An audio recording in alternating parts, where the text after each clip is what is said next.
Hello, everyone. Welcome back to the Melanin Margin, the weekly chat show where conversations about race are never off the table. We're your hosts, Quaviondre Williams. And Daquon Wilson. So let's get into this week's conversation. What's hot on the table this week? Life is filled with several great career options, and when we're younger, we are often expected to know which path we want to pursue. The traditional route is the most common. It has a blueprint mapped out for you: K through 12, college, then job.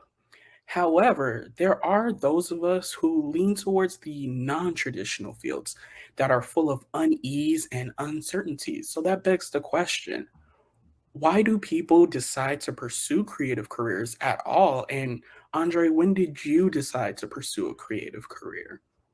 Um, I think it's a calling, like a Mhm. passion, a drive that wakes you up in the morning with a hold so tight that you are compelled to do whatever it is that you have to do. It's like this pressured ball that wells up inside you until you can't take it anymore and it just bursts. I mean, as cliche as it sounds, creativity is like looking at the world in black and white and then suddenly being able to see color.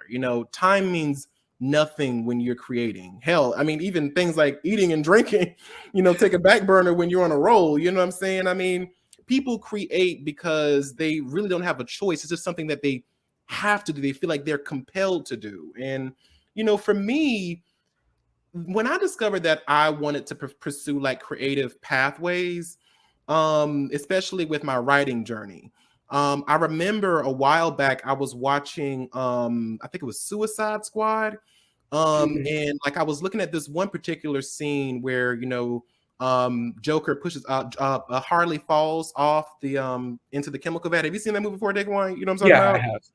And that scene just resonated with me so much because I was just like, I wonder what brought her there. Like, what brought her Mm. to that space? And so I sat at home one day and was like, let me write a fan fiction about like Harley Quinn and Joker, right? Like, just on a whim, let me just write a fan fiction. And I remember this day distinctly. I'd always written stuff before and I'd done creative writing before, but when I knew it was what I wanted to do with the rest of my life, was there was a day we were on vacation, me, my mom, my sister, and my dad. And we were in the hotel room and I brought my laptop with me. Now, I had already, worked on the fan fiction, for a while at that point. I was on like chapter 16. And I was like, I just want to finish up this last little bit, right? It was around, I want to say 8 o'clock when we arrived where we were. And I was in the hotel room just writing and typing away. And I was like, I'm just going to get this last little bit out, just this last little bit out. And I was writing and writing, writing. It was 8 that night when I started, Daquan. And it was 8 that next morning when I finished. And I looked back at the time and it was just like, what the Where'd she fuck just go? happened? And it was really, for me, it was one of those realizations like, oh my God, like, damn, this is it. This is it right here for me. But what about you, Daquan? Yeah, I think I love how you brought up that idea of compulsion when it comes to creative careers. I think that the people who take these non-traditional routes are the people that always have that like itch of what if Mm-hmm. they're not comfortable in whatever traditional route that they're in, and they're like, what if I just pursue this? What if I just take a chance and try something new and try something different? Even though I don't see anybody, really pushing me towards that. There's just something here that just makes me want to do it. And I think Yeah. people are compelled to. And like similarly, I had so many different career interests growing up. There was a time I wanted to be a doctor, I wanted to be a lawyer, I wanted to be an Yeah. engineer, like IT, computer science, like Mm-hmm. so many different avenues that I was pursuing. And I think that one thing that just clicked was these were just kind of special interest at the time. There was Mm-hmm. something that like I'm kind of interested in, and like people are saying that, oh, like, well, you like computers, you're on the computer all day playing video games, like you should love to like do computer science or something like that. Yeah. And I'm like, all right, like I guess like it makes good money, so why Mm-hmm. not say that? Yeah. And like you get the respect of people around you because if you're sure of like what you want to do, people are going to respect you a little bit more, especially Yeah. like when you're in high school talking to like guidance counselors and stuff like that. When they see something in you and like you know what you want to do, quote unquote, then they're going to be like, all right, like you got this and everything like that. But distinctly remember this one night I was at this business camp actually, and it was a summer program just like teaching teenagers all about businesses, Yeah. building that entrepreneurial spirit. And I was like, this may be something. I did it for my resume, not gonna lie, but I also had like in like maybe going into business, like like tech business, stuff like that. And there was a talent show. And something just told me to enter the talent show. And like before that, I played an instrument, I was in band, so like I had that talent, but like I wasn't going to bring an instrument all the way there. But something still just was like, maybe you should write something. And I did. I wrote something. I was like, all right, like I'm gonna, recite this little cute poem, whatever, and be done with it. But then something told me, no, go back and write something else. Write something that you really feel. And this was around the summers of like Trayvon Martin and Yeah. all of that. And just like it was weighing so heavy on my spirit that I decided to write something about that. And I remember performing it at this summer program in front of so many different people. And Mm-hmm.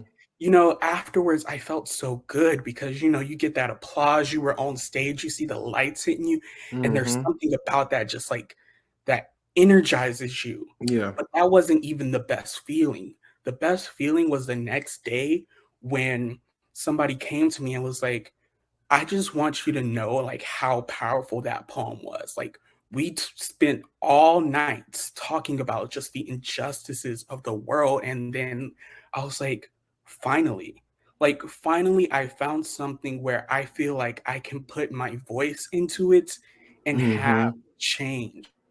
There's so many different career paths that I can do to like, make the money and like do Yeah. what I need to do to survive. But that is something where I have my own radical voice and I feel like I'm making a difference in the world. And so that's what compelled me to like pursue things like writing. And even as I got into Yeah. thinking about how can I tell a story with my face? How can I create something artistic that invokes something emotional? And so after that, I knew, yeah, I will have like a practical job to like pay the bills, but Bills. I Yeah. want to get to that place to full time just be creative. Yeah, no, I fully agree. I wanted to kind of piggyback on that a little bit more too. I think that there's just this, it's this rush. It's something that you really can't explain to anybody who is not creative, who, Hmm. hasn't had that kind of, or is that's not their calling, because there's just this moment where you're writing, singing, dancing, acting, or whatever, and you just feel at one, at peace. Mm. It's there's no words. There's no words for it. It's It's just, literally the most beautiful feeling there is. and once you have a taste of it, once you know it's yours, there's no going that nothing else compares to it.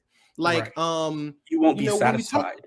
exactly, like when we talk about the differences between like practical careers and creative careers, like, with a practical career, you have security, you have job security, you have, a certain pathway in mind. You have, okay, I go to school for X amount of years and I'll get my degree, I'll pass the bar, I'll go to medical school or whatever the fuck it is that you're doing, right? But with creative Hmm. careers, there is no direction.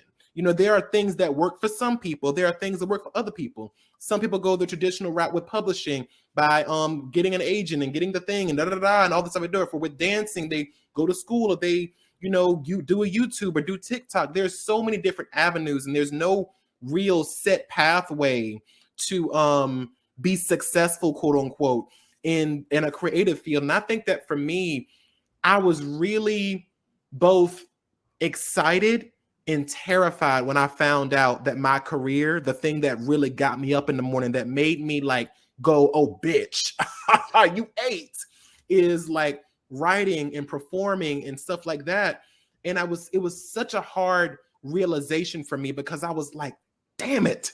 Like, I could really be fucking the game up with cashiering, or becoming a manager at a fucking Home Depot or something, or going to library science school and becoming a librarian or something like, or something really, practical. I know I have the skill set to learn these things and to be really good at it. I know I could Right. do this well, and I know I can make some damn good money doing it, but it just doesn't give me anything. I remember when I discovered this, when I discovered I had a plan. I was going to go to school to become a psychiatrist. That was my original plan when I first got out of high school. But when I did that fan fiction, and when I realized just how much I loved writing, and how much I wanted to create my own story and create my own universes, and when I started acting and performing, having my YouTube channel and things like that, it's just everything else, like you said, pales in comparison. Yes, I could go to school, and yes, I could study this thing, but I don't fucking want to. Like, this doesn't do shit for me. It does nothing. But I want to ask you, Daquon, like, when you realized that creativity was your avenue, did it scare you at all? Oh, it not only scared me, it scared like my family, because I think that I think that especially coming from, a black or brown family, growing up like, lower middle class to lower class, Mm-hmm. it's something where once you have that interest in the practical, they're like, go for it. No, Yep. don't look back, don't turn around, don't go collect $200 from Go. Like, get Yeah. that, doctor job, get that lawyer job, Yeah. And I remember just having like really hard conversations with my parents around that Mm. time of like junior to senior year, where I was like, I don't want to take any more engineering classes. Like, that's not what I'm passionate about. Like, that's not what I want to pursue. And they were like, well, you would make good money, and like Mm-hmm. you're closing a door. And I'm like, no. Like, the thing that I had to realize the most, that when it comes to creativity, when it comes to the arts and the humanities, pursuing that is not closing the door to other places. In fact, it is opening way more doors than just Mm-hmm. trying to get from point A to point B. Because even in like applying for the more practical jobs, like in business, like sure, you can be a business major, but a lot of businesses are like, we want English majors, we want, Yeah. sociology majors, because at the core of what you're doing at a business is applying, dealing with consumers, talking to Mm-hmm. people, human beings. And so when you understand the humanities, you have a better understanding of how to really reach certain people. And so I just had to really realize that, regardless of what I'm doing or what I want to pursue, that it is not going to close any door. I can always go back to something if I want, but Yeah. if I go down that traditional route, I may never be able to get back onto this creative path. Yeah, it's about nurturing. And I think my mom was one of the things I really love the most about my mom, is that when I came up and had that conversation about wanting to be a writer, wanting to be an actor, wanting to be a performer, my mom said to me, she was like, okay, if this is what you want to do, I need to see you do it. She was Mm, like, if this is something that you want to do, I need to see the series. I need to see the drive. What are you doing to it? Are you writing? Are you doing this? Are you writing on your book? Are you working on your book? Are you going to do some monologues? Are you going to go audition for some stuff? My mom was very much so like, bitch, you about to get into this shit. And if you really want to be here, you're gonna have to work hard and bust your ass for it. So the same fucking energy you put into all the shit that you've done before, you put that same energy there. So I was very fortunate in the way that my mom never kind of steered me away. She just kind of clarified. She was like, if this is what you want to do, this shit's gonna be hard. And you're gonna have right. to really bust your ass to make this shit work. So, I really had to have and honestly, I don't know about you, Daquan, but the conversations you have with yourself when you are deciding that this is the path you want to take is some of the most difficult conversations to have. Because Mm, even though my mom was, supportive, and even she still is supportive, for me, it was so difficult to kind of wrangle the fear of stepping into this path and stepping into this, life, because, I'm the long, I made a decision not to go back to college. once I got my associate's degree. I made a decision not to pursue any kind of quote unquote practical degree that could get me a really well paying job or whatever, because I didn't want to have that plan B kind of thing. This is the plan. Me being in this field is the plan. So yes, I'm going to work my 2 jobs. I'm going to bring home the bread to make sure I'll be able to live and do what I got to do. But I don't ever want to get so caught up into this working field that I forget what I'm going for, you know?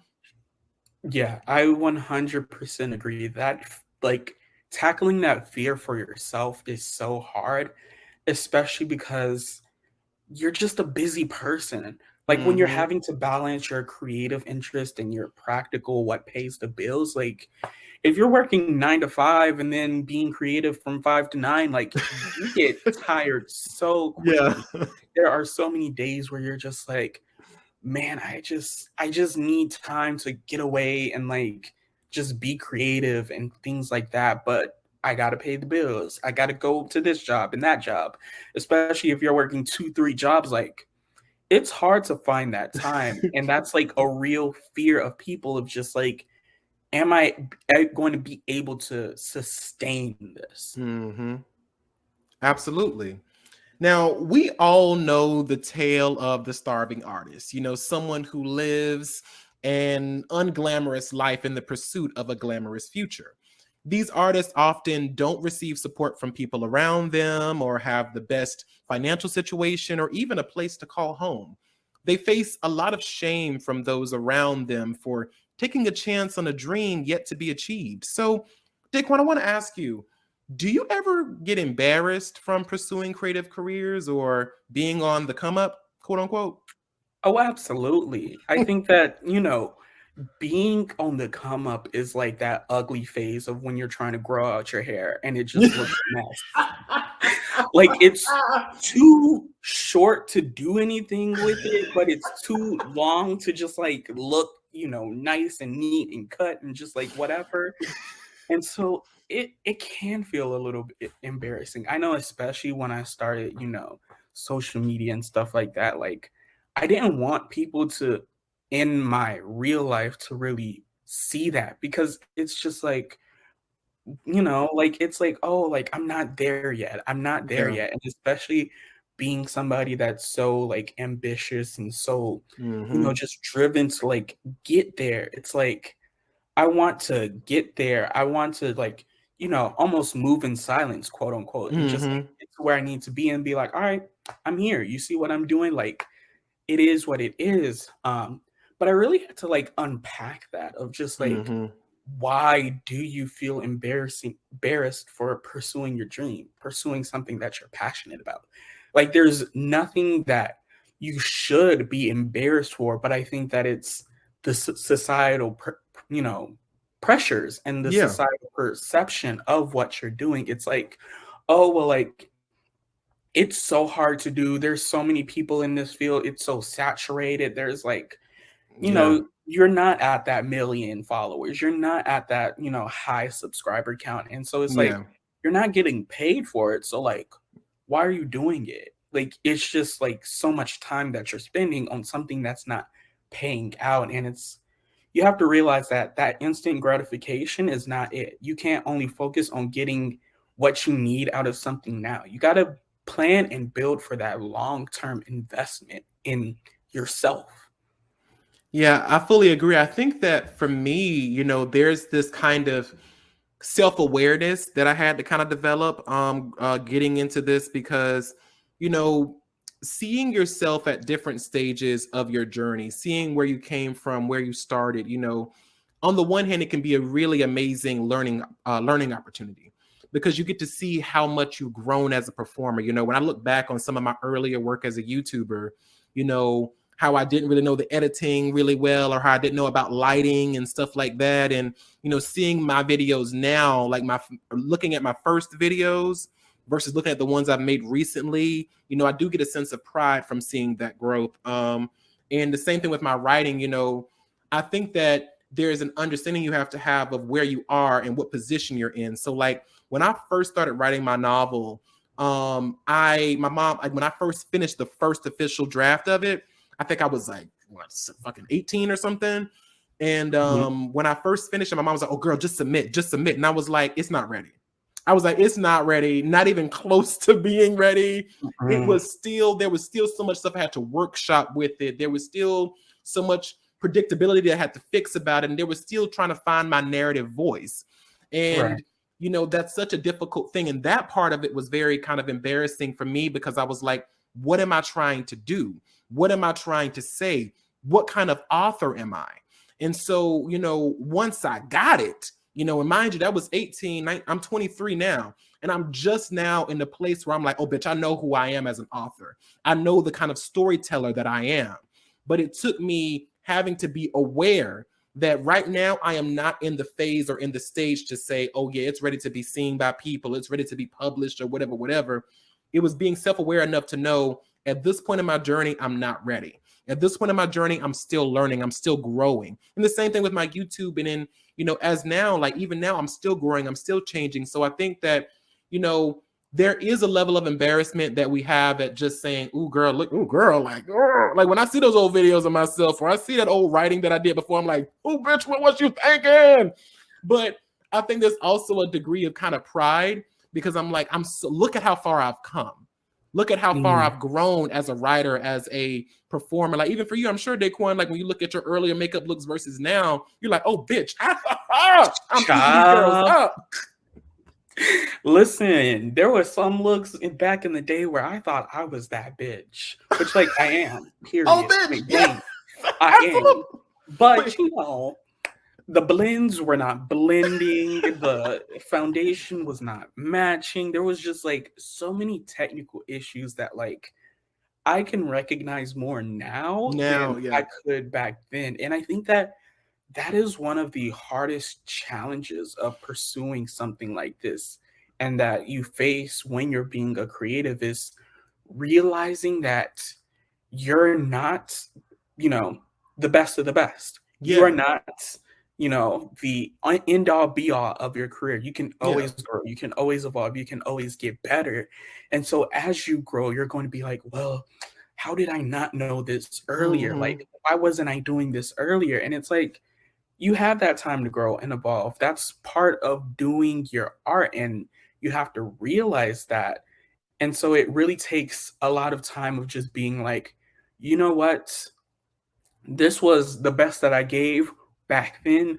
I have grown, I have learned, and I can do better now because that's all what posting is about. You're always trying to give your best, and when you compare your best to somebody else's best, and you're like, is this really my best? And you have to realize your best is your best, regardless of how it compares to others.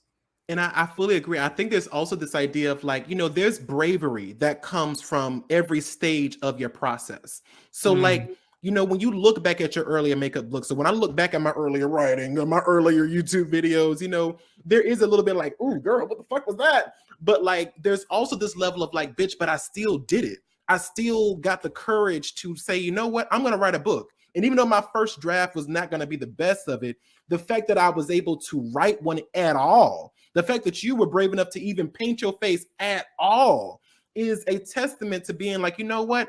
I don't give a fuck what anybody else thinks. I'm going to do this and I'm going to work until I'm the fucking shit. I'm the baddest bitch that I can be, you know? And I think that there's that kind of a lot of confusion in that area too, where some people are like, well, I'm not the best or I'm not the whatever. And baby, you will never be the best, but you can be the best version of whatever you are, whatever you're doing. You can be the best makeup artist Daquon can be. I can be the best writer that Andre can be. So like, I think that there's just a level of understanding that you have to have within yourself to know I'm going to always be growing. I'm going to always be open to growth and becoming better. But every step of this journey is bravery. Every step of this journey is me still being a bad bitch. Because I was a bad bitch when I first started. I'm a bad bitch now, and I'll be a bad bitch then as well. So I right. think that there's that understanding too. But I want to ask you, Daquon, like, what are some of the hardest challenges you've had to face in this career path that you're in?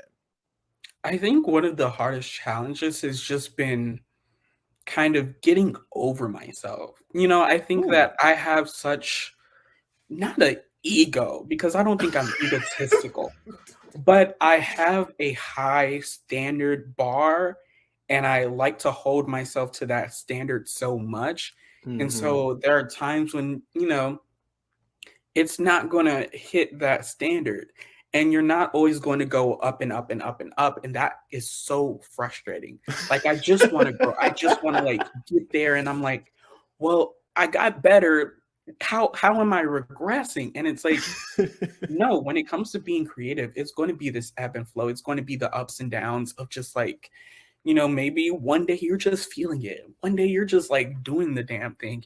And another day you just have so much going on that, like, you may have rushed yourself a little bit too much. You may not be feeling it. You may have so much on your mind that, like, you can't devote to really taking that time to, use all the techniques that you learn, use Mm-hmm. all, like, for makeup, really taking that time to blend, really taking that time to like take a pause, look at it, be like, all right, how do I fix what I need to fix? Is there something I need to fix? Is everything lining up? Are like the angles are right? Is everything just like blending together and looking cohesive?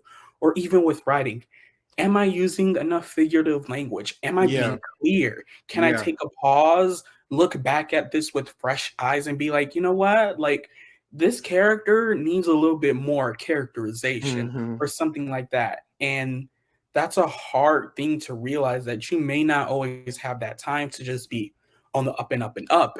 And it's fine if one day you're at a 100 and the next day you're at like a 40. That is a part of your journey. Yeah, I agree. I think that for me, one of the hardest things about being in a creative career is time. Mm, And I don't know about you, Daquan, but once I found out what I wanted to do with my life, I've always felt like there was a ticking clock, like counting down. And I know it's not there. There's people who get, really, find that kind of underground success or mainstream success at any point in time. It could be when you're 30, 40, 50, whatever, whatever age, 20, 16, 15, even younger than that.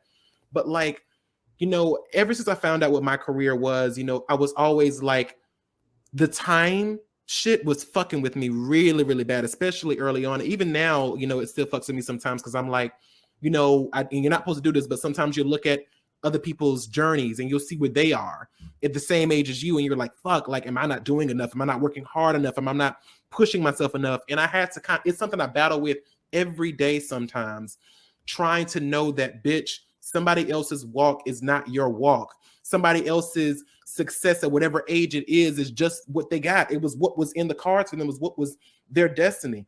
You're not wasting off. You're not slacking off. You're taking time for yourself sometimes when you need it. You're taking that breather when you need it. You're going in and you're putting in the work, you're putting in the time, you're putting in the effort. And it's just that countdown I have to get out of. I have to get out of that mindset of thinking that I'm racing, that I have to get it all mhm. done. I have to write it all. I have to write all the books right now because I don't know if I'm gonna be promised tomorrow. I got to write all the whatevers right now. And I think that that's kind of something I've had to work on, is just being like, it's okay to breathe. It's okay that you're not posting every single day. It's okay that you're not writing every single day, hours and hours and hours on end. It's okay that you might want to take a breather between editing. It's okay to take time to just breathe. I totally agree. I think that time really be fucking me up sometimes, because I think especially especially in like makeup and beauty, you think about like, oh, I'm doing this on my face. As I get older, there's going to be more wrinkles, crow's feet, everything like that. So you want to take advantage of the youthful skin that you have now. Yeah. And there's not many older people in the industry as we see it.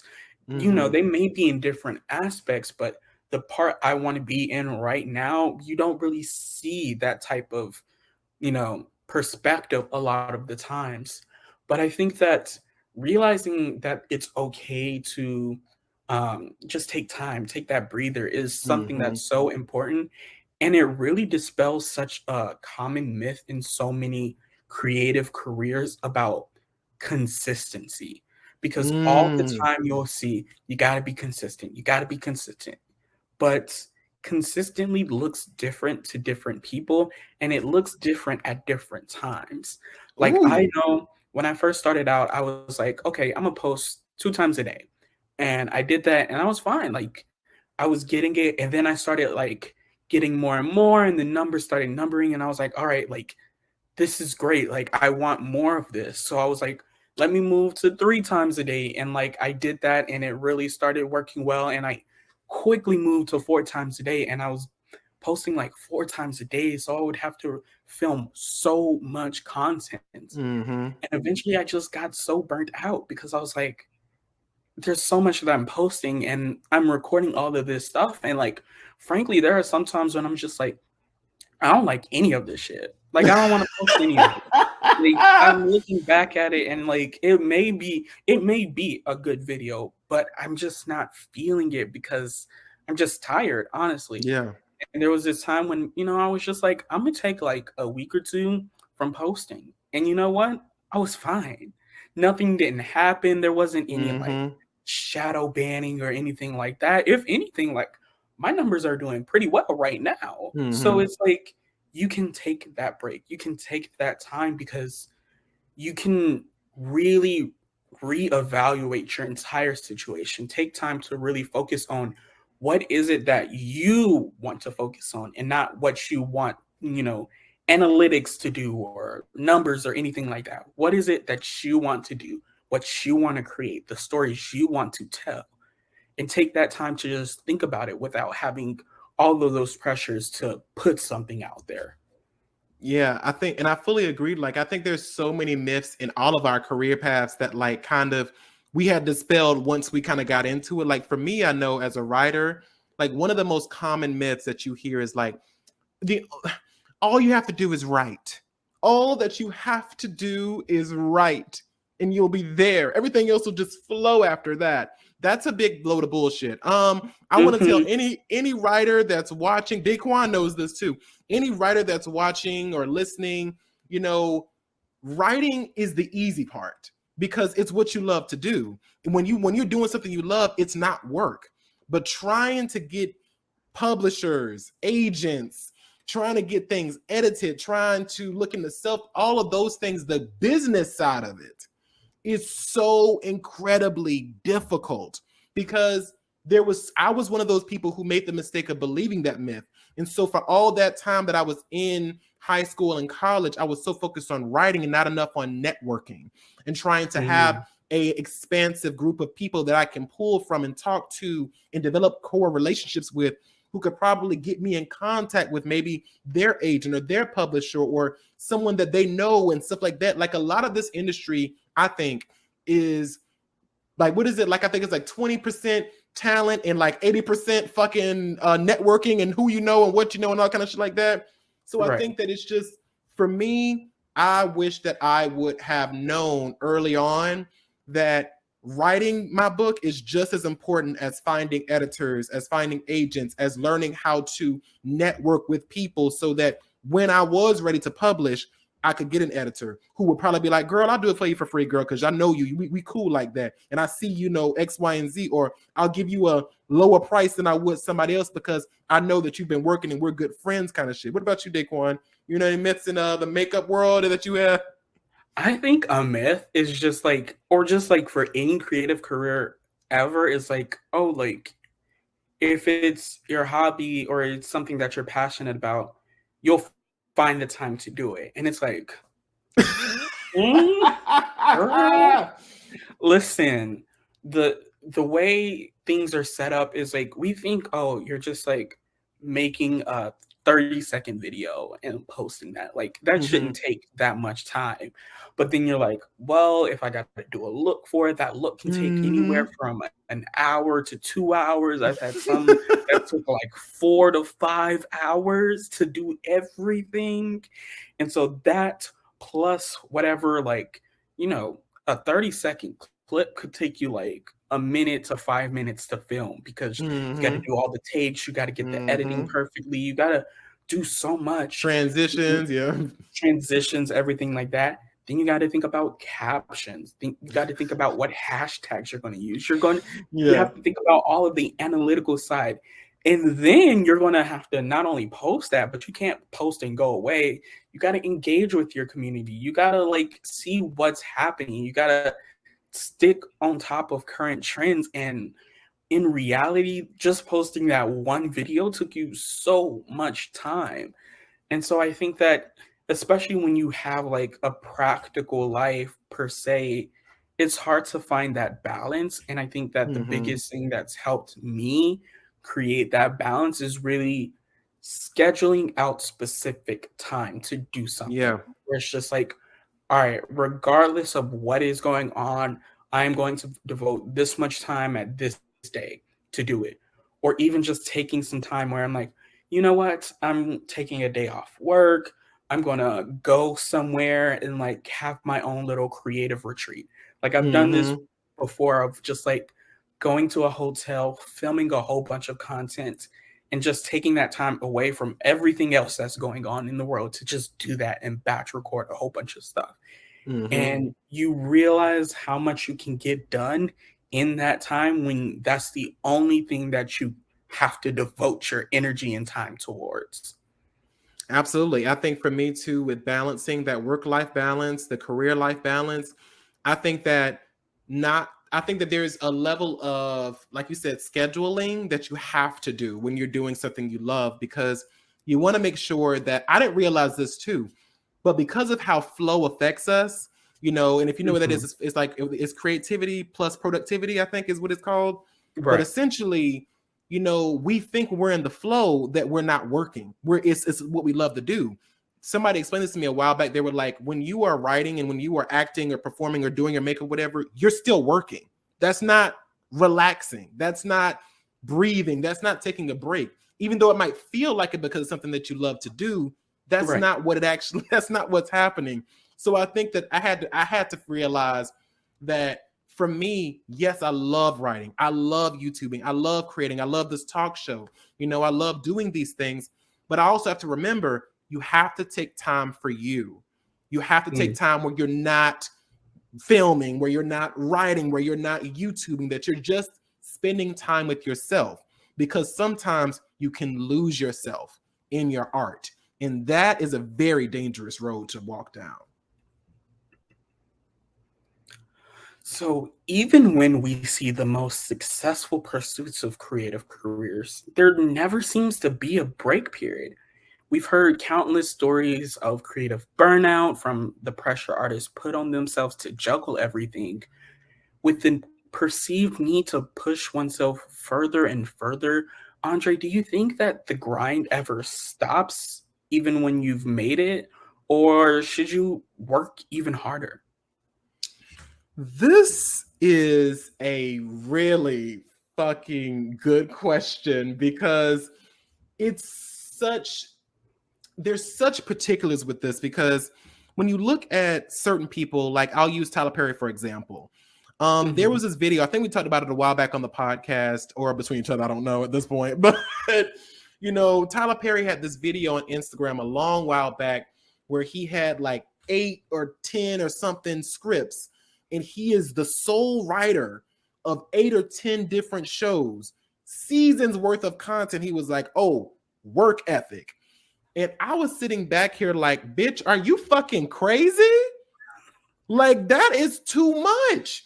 You are doing too much. And I think that that goes back to what I was saying earlier, that there is a point where you lose yourself in your art. And sometimes when you are at the point of success, like, or at least mainstream, or the success you were going for, whatever that version is, sometimes you get so wrapped up in what you're doing that you don't realize that you're no longer growing anymore, because you're Mhm. just you were a lot of people oftentimes when they get into these career fields are usually, they start off being the person who did everything, right? So when you're first starting out, if you don't have mommy and daddy's money, or you're not come from a wealthy family, or you're not white, anyway, that's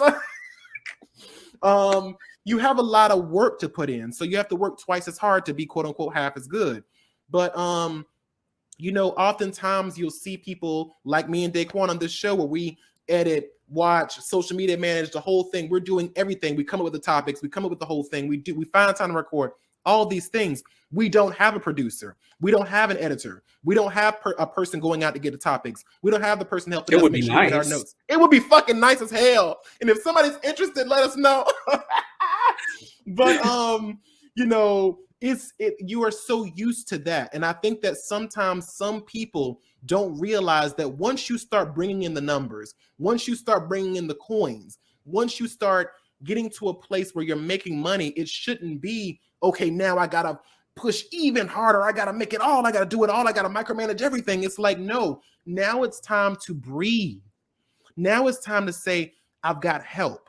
I don't have to do it on my own. I don't have to be the one handling every single aspect of my career. Now I can put my trust in other people. Now, no one's saying don't be aware of what the fuck they doing and don't be aware of their character and shit, you know, but, you know, having that understanding of, like, for me, if I have to self-publish my book, fine, it is what it is. I got to do what I got to do because I'm gonna be that bitch regardless.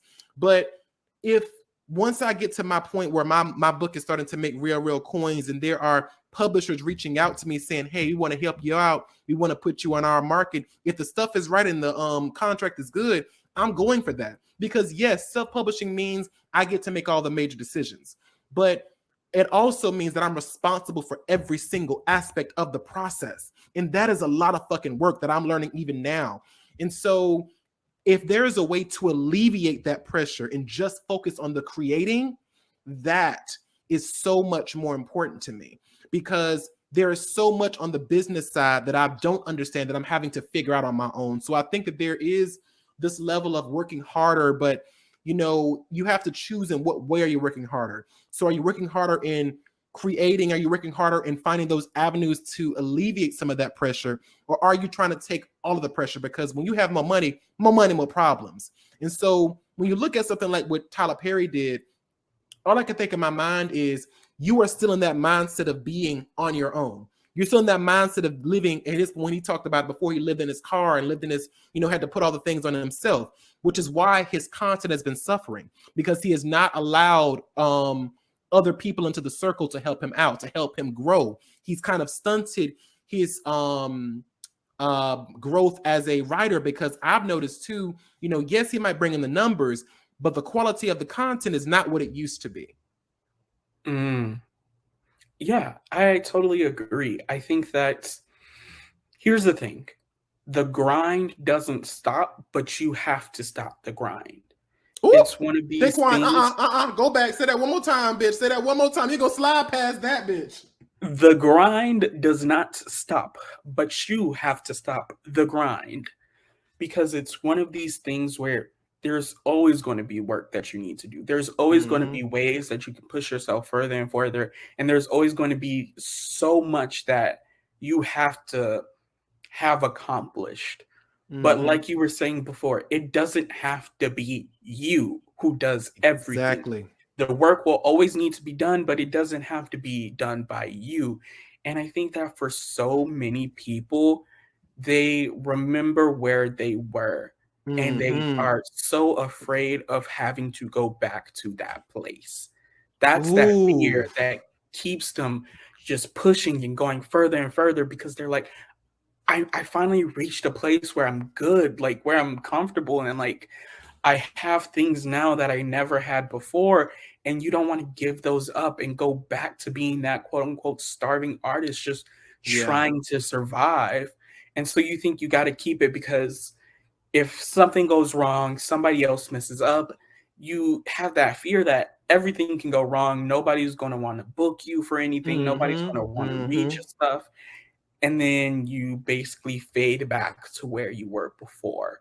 But you have to take that time, like we've said before, to just take that breather, take that time to yourself, not lose yourself in the work that you're doing, because a lot of times it's you that people want. People can get makeup videos anywhere.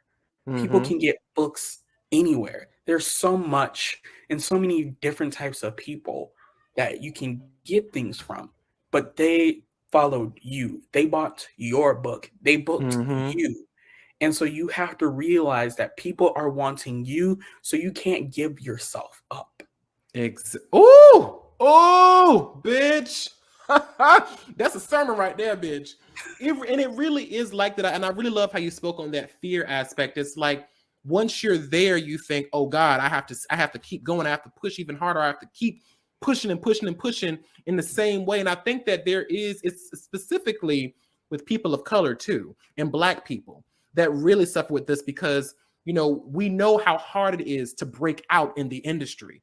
And so when we're Right. there and we finally have made it, it's like, oh my God, I could be pushed out at any second. You see, it's that understanding that the world or that the mainstream society doesn't work for us. It works against us. So we think push this way, push and push and push and push, when we don't realize that sometimes that can actually defeat the purpose of why we're fighting.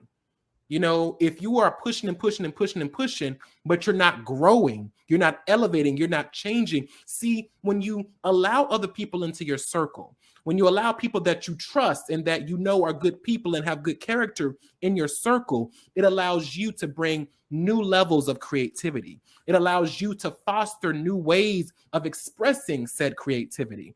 If I didn't have to worry about editing and finding a book cover and finding all these other things, I could focus more so on writing the next book. I could focus more so on developing my next plot line, taking some other writing workshops or X, Y, and Z to make myself better because I would have people who would take care of the other aspects of it. So I think that there's that understanding that when you have a chance to breathe, where you have a chance to let your creativity flow, and you have those people that are going to help you take yourself to the next level, take that breather and understand it's going to be okay. And yes, I'm going to keep working hard. And yes, I'm going to keep bringing what the fuck I bring to the table. But I also am going to make sure that I know I can take a beat to just appreciate where I am right now. All the work and the grinding that I did, I'm here. I've arrived and I'm going to work to stay here. But I'm going to also appreciate the fact that, bitch, I made it. Right. And I think that this brings up a good question of just like when you have that fear of moving backwards, when you have that fear of, maybe numbers are declining a little bit, they're not going up. What is it that, helps motivate you when those numbers aren't numbering? For me, my motivation has always been and always will be the stories that I have to tell. No matter, I've always said this before to myself, but regardless of whether or not I get into the sky, I'm going to always be a star. Do you know what I mean? Oh, love that. And so I've had to kind of walk in that space to understand that even if people aren't receiving me the way that I wish they were, even if I'm not getting the comments that I would like to have or the engagement that I want to have, I know why I'm doing this. I know what I'm creating this stuff for. When I look at our talk show, I think I know why we created this. And even if the numbers aren't numbering the way we would like them to, bitch, we're still doing this shit. We're still two Black LGBTQ artists out here shutting shit down. You know what I'm saying? And the same with my writing, no matter how I'm received in the world, in the mainstream society or the underground society, or whatever, I wrote the story for people who like me.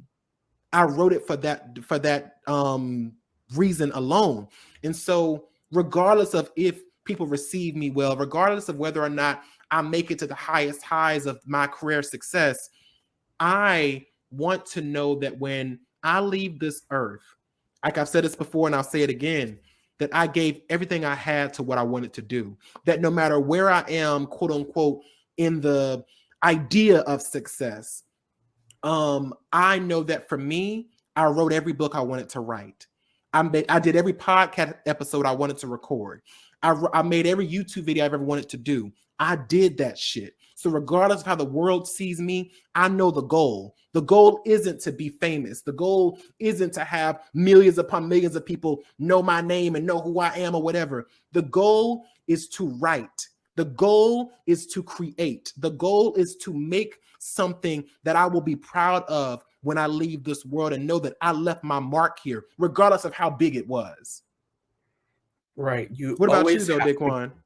You always have to go back to that why. Why are you doing what you're doing? And it's so important to remember that why, because you can't just rely on numbers to motivate you. You can't rely on inspiration to get things done. Even just motivation itself, you can't rely on that because there are going to be days where you're not motivated. There are going to be days where your motivation may be high, it may be low, but you have to rely on that why and rely on yourself. In terms of just like starting to do something. It doesn't have to be the whole everything, but doing something. Because a lot of times we wait for creativity to strike us. We want that motivation, that inspiration to do something, but that's not always how our brains work. If you say, all right, every day at this time, I'm going to do something because I know that it's going to help me go towards this goal, and you do it over and over again, and it becomes that habit, there's going to be something in your brain that kicks in where it's like, oh, it's this time of day. Let's create something. Let's do something. Let's push those creative juices. But when you don't have that kind of built-in habit of creating, you're not going to have that, routine motivation and energy and creative juices flowing. And so it's important to remember your why, because your why can push you on days where your motivation is so low. Your why can push you on days where you don't have the energy, where you don't have all the creative ideas flowing. Your why can be like, you know what? I may not do a look, but I'm going to take some time to just research some trends. I'm going to take a time to edit something. Or if you're writing, I may not get to, writing a new, chapter, but I'm going to look at a page. I'm going to edit that page. I'm going to look at a character, figure out whether I like that character. I'm going to take some time to just look at what's out here in the publishing world. What are the holes that I want to fill that fulfills me and my why and my goal? Absolutely. And Daquan, I want to ask you kind of, what message do you have for people who are thinking of pursuing a creative career? Don't. Just kidding. Imagine we go through all of this and it'd be like, and we're like, don't do it. Don't do it. It's not worth it, girl. It's not. But seriously though, I think that the biggest advice is really spend time with yourself and understand who you are as a human being. Because like we said before, you don't want to lose the you in your art. You don't want to burn yourself out and never want to look at a canvas again, or never want to look at a page again, and really take time to just do something, because you never know. It may just be like, all right, there are so many times when I'm just like, I'm not motivated to do something. I may have a look in mind, but like I don't have the energy or the creative energy to do it. But sometimes I'm just like, I'm just going to put some foundation on. Just that's something so simple, so easy. I have it on, and then I'm like, all right, let me do some highlight. Let me do some contour. And so you put brick by brick, and then finally you're at the points where it's like, I'm already so far. Let me just do the damn thing. And that can even be with writing. You know what? I'm going to write a sentence. I'm going to write a page. I'm going to start on something. And then you get to writing, and then it's like, all right, I gotta finish this. I gotta finish this. And then you're like, oh, well, like this also connects to this thing that I was thinking about. So let me go back to this. And so it just takes that one simple step that can really bring you out of whatever funk, whatever, lack of motivation that you have. Yeah, I fully agree. And I think for me, my message is honestly, Jim Carrey had this speech at Maharaj University that really stuck with me, after all these years. I did it for my senior project. And One of the things he said that really spoke volumes was that he said his father could have been a great comedian, right? But he took the safe route and became an accountant. And, a couple of years later, he got laid off from that accounting job. And his family had to scrape by and scrounge around to survive and make ends meet. And he said that he learned many great lessons from his father, not the least of which was that you can fail at doing something that you don't want. So why not take a chance doing what you love? Bitch. On that note, on that note, the table is always hot with current events and social issues, but sometimes the heat can get a little intense. Let's turn the temp down, take a breather, and get into this week's topic cool down. Andre, what are you bringing for us? So, Daquon, I wanted to ask you, who are some of the people that you look up to in your chosen career field and why? One of my biggest makeup influences is drag queens. That's like how I learned to, paint is just like watching so many YouTube videos of like drag queens like Aquaria or Latrice Royale or Mo Hart Mm-hmm. or Monet Exchange and seeing how they paint their faces and where they get their inspiration from.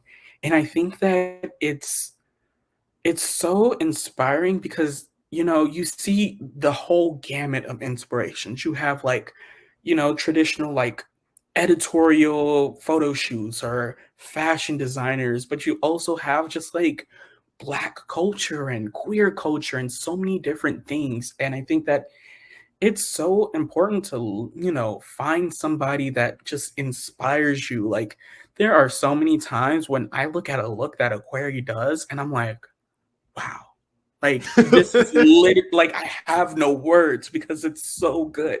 It's so just like out there.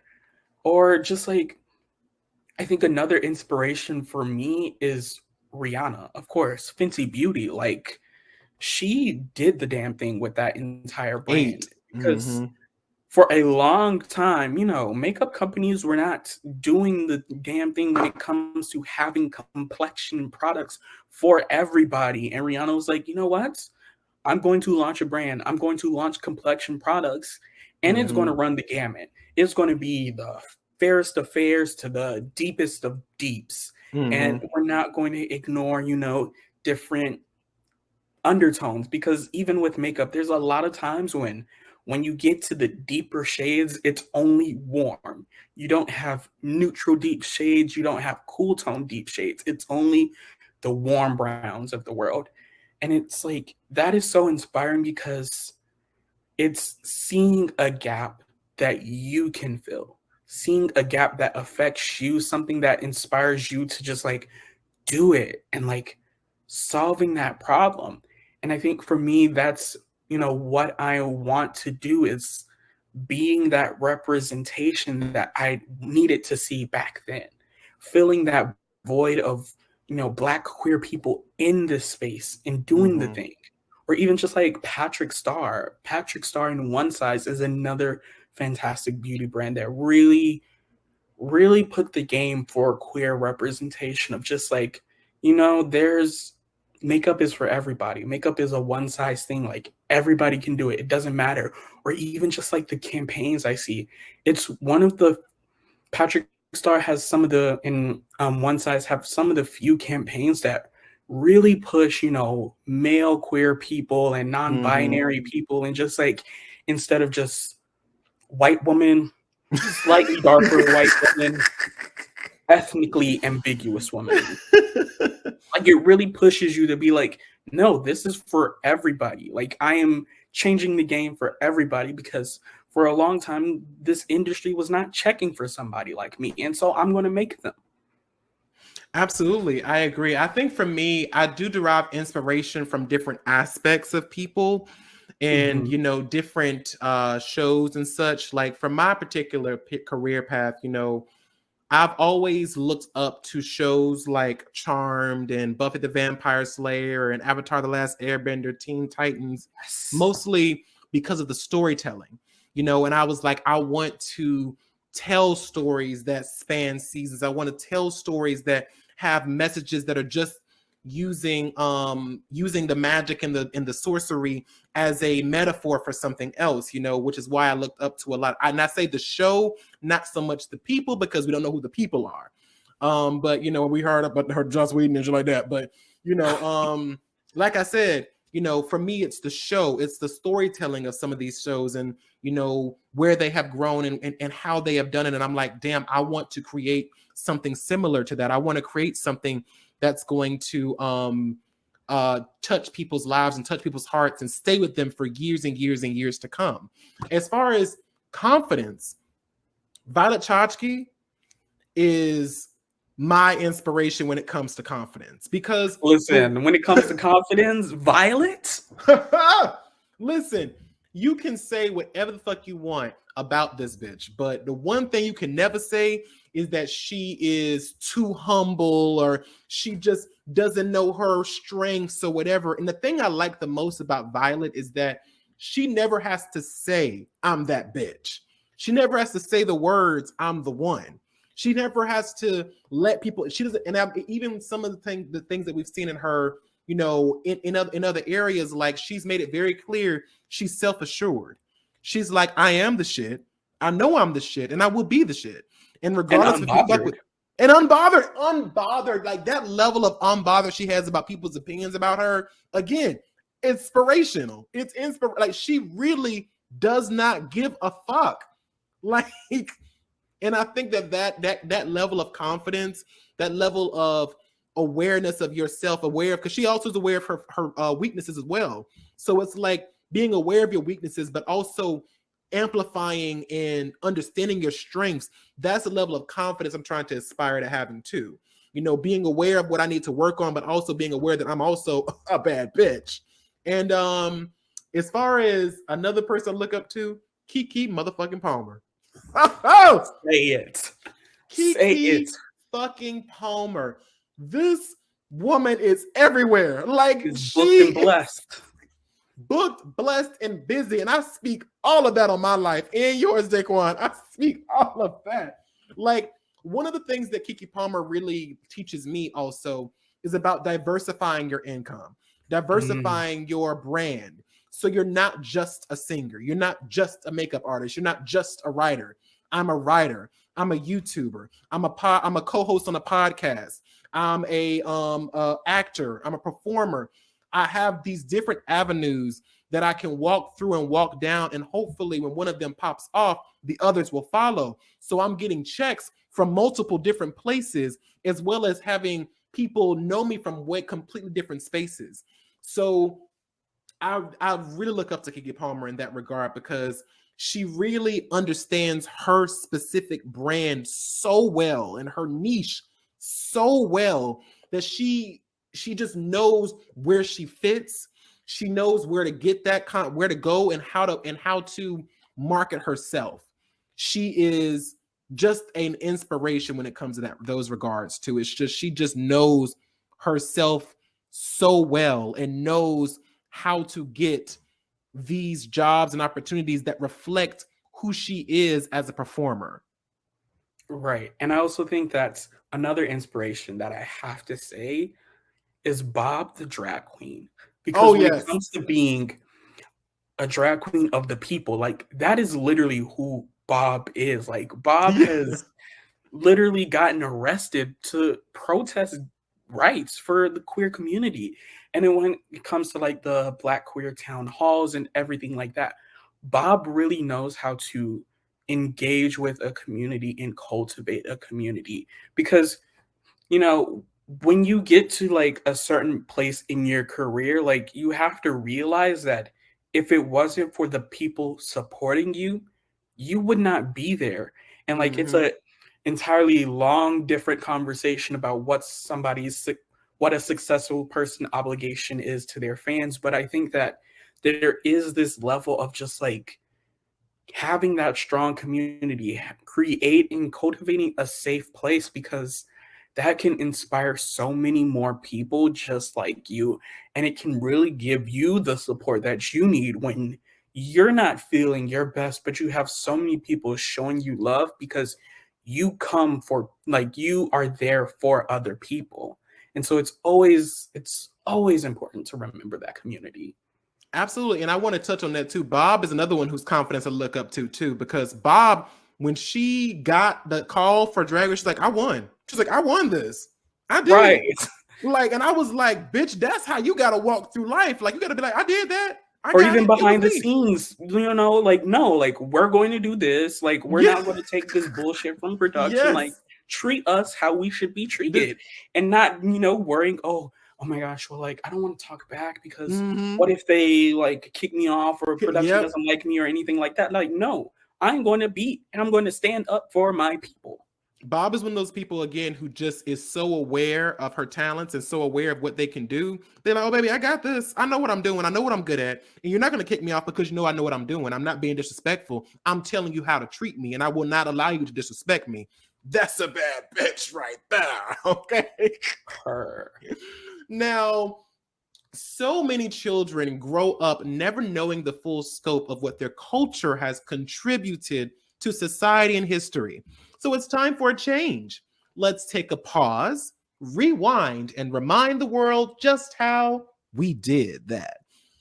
In the article, Ohio History Central, we learn about Garrett Augustus Morgan, born on March 4th, 1877, in Paris, Kentucky. Morgan was always interested in inventions. His tailoring business was equipped with machines that he personally designed. During the 1910s and the 1920s, Morgan continued to invent new items. Most of these items were to improve safety on the streets and in the workplace. Morgan was most famous for patenting the first traffic signal in the United States. Morgan was also the first African American man to own a car in Cleveland, Ohio. And after witnessing a car crash between a car and a buggy, this convinced the inventor to create the stoplight.